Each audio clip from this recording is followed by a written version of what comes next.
Välkommen alla sammen, welcome back to the channel where we use the historical sources to speak about Norse paganism, and this is the fourth video in my series about blots, the Norse pagan offering or sacrifice. And in this series I tell you what all the sources say and where you can read about them yourself, because I see just way too many people making things up and spreading false information. So I'm breaking it up by answering 5 questions. In my last video I answered where blots were practiced, and in this video I am going to be answering the question what was sacrificed or offered in the blot. And I'm going to go into that in this video and what the sources say about that. So first, what did they offer? There's not a whole lot of information about this in the sources, but we do have some that I'm putting up here. It's a little list as to what animals they sacrificed at the different blots of the year, and right next to it you will see the text that it mentions it in, so you can go read about it yourself.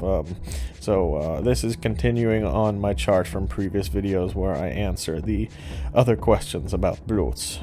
So it's not a whole lot of information. We really don't have a lot of sources about exactly what they offered. But, it's really not rocket science to figure out, because what animal or food they offered, it would have lined up exactly with any other rural people's practices. At the start of the winter, they sacrifice and eat all the largest and most high-maintenance animals, because these animals, like horses and cattle, would have consumed the most food, and they would have took the most work to keep alive during the winter. So the average pagan homestead, they would have kept a couple cows during the winter to use for milk and to carry on to the next year and give birth to new calves, but the males would have for sure mostly been slaughtered. Probably also lots of sheep, as it is tradition everywhere and pretty much in the world to slaughter sheep around the fall time, early winter. So we don't have any sources that speak about sheep, but the fall is the time to slaughter the sheep in Scandinavia still today, and has always been so, and it's pretty much everywhere else in the world too. So it would have been cattle, horses, and sheep in the start of the winter blot right there. Midwinter, it would have been pigs. There are sources for this in Hervaria Saga, and speaking about the Julblot. And if you live in any rural community, you know this as well. You know that the only livestock that really does well in the winter are pigs. They stay warm, they can eat anything, they're very low maintenance, and also when you smoke pork, when you smoke their meat, it's preserved and can stay much longer than other animals. And if you look at all the winter dishes and traditional cooking we have in Scandinavia, it's 90% pork. So pigs would have been the ones sacrificed in the mid and late winter. So at the next blot, the late winter blot, the sources say, a whole bunch of different animals were offered, 9 species of each. Just remember that the record of this blot was in Sweden, and the whole country was supposed to be there. I mean, it could have been tens of thousands of people going there, bringing one animal from each village. So when you think about that, 9 species of each animal is really not that much.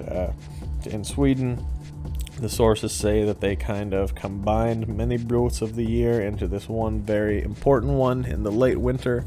But for people in Norway, Denmark, Iceland, who weren't participating in this main blot in Sweden, they probably would have not sacrificed anything at this time. It was late winter, and again, if anything, it would have been a pig offered at this time.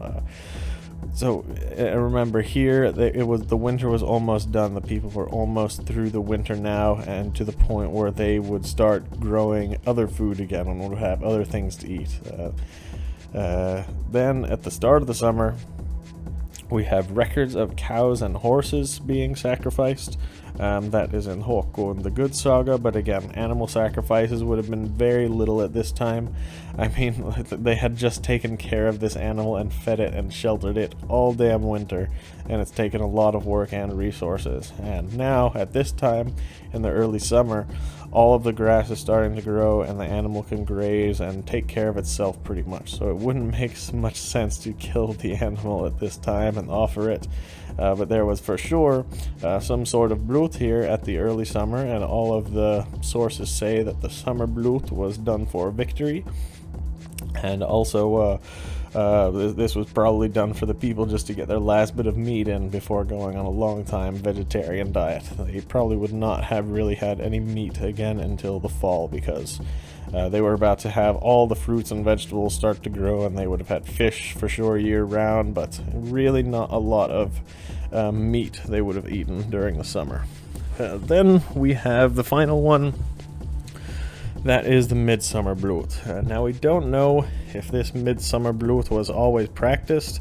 There are just a few sources that mention it and no sources as to what animal they sacrificed here.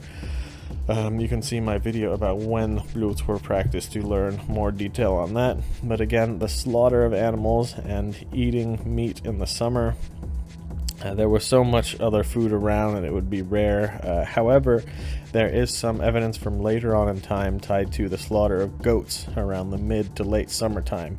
And you can watch my videos on llamas and barsuk for this. So those will be in the link in the description. So slaughtering goats at this time in the midsummer to late summer, it makes a lot of sense because this is the time that the sheep would be brought in from their graze in Scandinavia. The sheep and livestock would traditionally be up in the mountains all summer and then brought back down to the coastal settlements towards the end of the summer. And the goats were less valuable and sent out with the livestock so that the wolves would eat the goats instead of the sheep or cattle. And then once all the animals were brought back into the farms, they would have really had no need for the goats anymore. So goats were most likely the ones used for bloots for the sacrifice in the mid to late summer. And you can see this in other traditions in the Celtic world too. Actually, there's some like significance about goats in mid to late summer.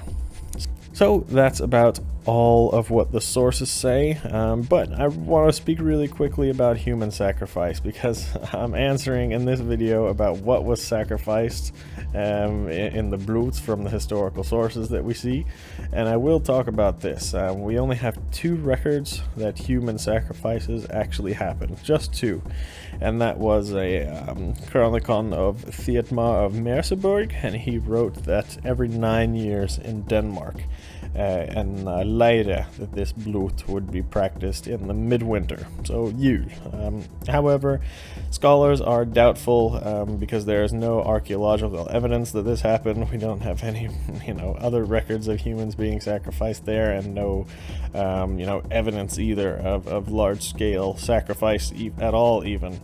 So they have searched very, very hard at this place, Leire, and they really have not found any evidence of, a cultic or religious center, and other parts of this chronicle have been historically proven to be inaccurate, so we're not sure if human sacrifices actually happened there. Very possible, but we don't have a whole lot of other evidence for that. Then another one was at Adam of Bremen in his description of Uppsala. Here it also says that there were human sacrifices every year. There were 9 humans sacrificed every year in the late winter time, and this account is also questioned by scholars because there is some other clear false information in other parts of this text, so it's not 100% reliable. That's why most of the historians question the accuracy. Did human sacrifice happen here? Maybe, but it's probably not what we think. And all other sources, we have some other evidence, not of human sacrifices necessarily, but they do mention some sort of vague cult-like killing or death that resembles a sacrifice, such as Ibn Fadlan's accounts of meeting the Jus Vikings. We have some evidence in bog archaeological finds and things like that, but these aren't exactly sacrifice. I'll go into them in another video. But as far as human sacrifice goes and what the evidence says, most historians argue that even if it did actually happen, it's possible it did, it's possible it didn't, but if it did, it would have been very rare occasions and would have been used for sentencing criminals. Criminals or witchers, or possibly if you had loved ones die and wanted to, sacrifice yourself to accompany their loved ones to the afterlife. But that's all a long subject for another video. I'm not going to go into that in this video because this series is meant to help you guys practice blots in the most historically accurate way possible, and we should not be sacrificing humans in the year 2020. So, and most of you probably don't even have any livestock to sacrifice today. So I'll answer one final thing. How can we normal people you practice a blot with the resources that we have? Well, there are only 2 occasions that say for sure that things other than animals could be offered during a blot, and that was at Disa blot. That was in the late winter, where people could bring food and gifts, and they could leave that in the temple. And this could be bread, this could be cakes, this could be anything. Then also we have a record at Alpha Blot, and that could be practiced any time of year. But Alpha Blot, it was an offering to the elves, ancestral spirits, and it was very private and inside the home and reserved for close family. So we don't know exactly what was offered, but they probably weren't sacrificing their animals inside their house. It was probably some other food. So this is also very interesting. We find lots of folk tales in Scandinavia that speak about something resembling Alpha Blot, where offerings were left out for nature to take.